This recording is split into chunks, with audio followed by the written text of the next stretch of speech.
TV 92 news web channel पर दिखाई जाने वाली खबर से किसी प्रकार का कोई निजी संबंध नहीं है। वक्ताओं के बयान पर खबर या कार्यक्रम की उनके विचारों की चैनल पुष्टि नहीं करता है। चैनल सर्व धर्म के लोगों के समान अधिकार का समर्थन करता है और देश की उन्नति और विकास के पथ पर चलने। नमस्कार, मैं हूं आशिफा और आप मेरे साथ देख रहे हैं टीवी 92 न्यूज। टीवी 92 न्यूज में आपका स्वागत है। खबर उत्तर प्रदेश के आगरा से है। आगरा में फिर दिखी दहेज उत्पीड़न की गई बेटी, दहेज लोभियों ने जमकर पीटा। आज हम 21वीं सदी में जी रहे हैं और हर समाज शिक्षित भी होता चला जा रहा है, लेकिन सामाजिक बुराइयां और दहेज रूपी रूढ़िवादी प्रथाएं आज भी खत्म नहीं हो रही हैं। आज भी दहेज के लिए नवविवाहिता को अपना निशाना बनाया जा रहा है। ऐसा ही कुछ मामला आगरा के जिला अस्पताल में देखने को मिला। दहेज लोभियों की शिकार बनी एक पीड़िता आज मेडिकल कराने के लिए जिला अस्पताल पहुंची। पीड़िता से वार्ता हुई तो उसने बताया कि उसे पति और ससुराल पक्ष ने बेरहमी के साथ पीटा और फिर घर से निकाल दिया। झगड़ा है तो तुम लोग बाहर रहने लग जाओ। हम लोग बाहर रहने गए थे, सबकी बातों में आ गए, कोई कंप्लेंट नहीं की। बाहर रहने गए तो वहाँ पर 28 दिन मेरे साथ हस्बैंड रहा है, मारपीट करता रहा, सारी चीज़ें करता रहा। फिर 28वें दिन में वहाँ से भाग करके अपने मामा के यहाँ पे आ गया। मामा के यहाँ पे आया, फिर मुझे पता ही नहीं। पीड़िता पूनम के चेहरे को देखकर आप अंदाजा लगा सकते हैं कि उसके साथ किस हद तक मारपीट और टॉर्चर किया गया है। पीड़िता से वार्ता की तो उसने बताया कि 4 मार्च 2022 को उसकी शादी हुई थी। शादी की सारी रस्में रीति रिवाज के साथ संपन्न की गई थी। हैसियत से बढ़कर शादी में ससुराल पक्ष के अनुसार खर्च किया था, लेकिन ससुराल पक्ष का असली चेहरा शादी के बाद सामने आया। शादी के 2 दिन बीत जाने के बाद हाथों से मेहंदी छुट्टी भी नहीं थी कि मेरे साथ में अतिरिक्त दहेज के लिए ताना बाना देना शुरू कर दिया। कहने लगे किसको ब्याह कर घर ले है, अगर किसी और से शादी होती तो लगभग 5 लाख रुपए मिलता है, लेकिन इसके पिता ने तो इसमें भी कमी कर दी।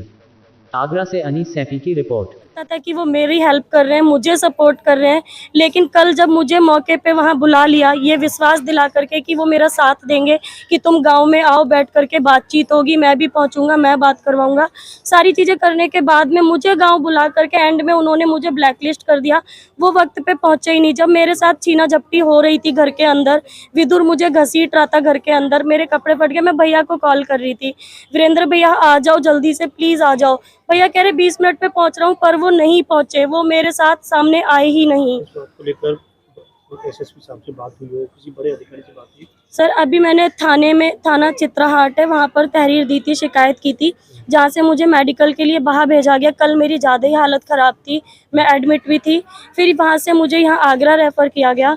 अब उसके बाद में एक कॉल आई थी मेरे पास में, उन्होंने सारी डिटेल ली है, लेकिन अभी तक जिन्होंने मेरे साथ ये सारी कहानी की है वो लोग अपने घर पर आराम से बैठे हुए, उनके खिलाफ अभी तक कोई कार्रवाई नहीं हुई है। मेरी सास ने मुझे मारने की प्लानिंग की थी कि हम लड़की को भुजा देंगे, अब हम नहीं छोड़ेंगे।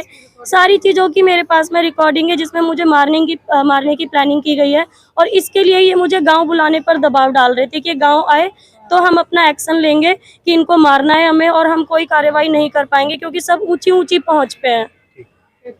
कौन है आपकी बेटी है मेरी। कल क्या हुआ था इनके साथ?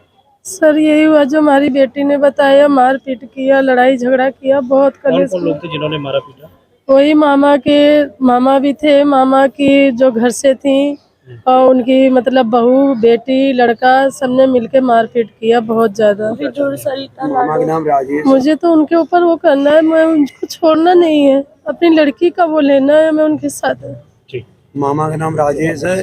मेरा नाम मैं लड़की का पिताजी हूँ, और मेरी लड़की को और मेरी घरवाली को इन्होंने का नाम कि विदुर के पिताजी ने, और विदुर की घरवाली जो सरता है उसकी बहन का नाम लाड़ो है। इन्होंने मिल कर के मेरे को गेम खेल करके घर पे बुलाया, घर पे का नाम कि बैठाला, पानी आनी पिलाया, और फिर विदुर ने मेरे साथ में हाथापाई करके जूते मारे, मेरी लड़की को मारा, पीटी, नाली में घेर के मारा।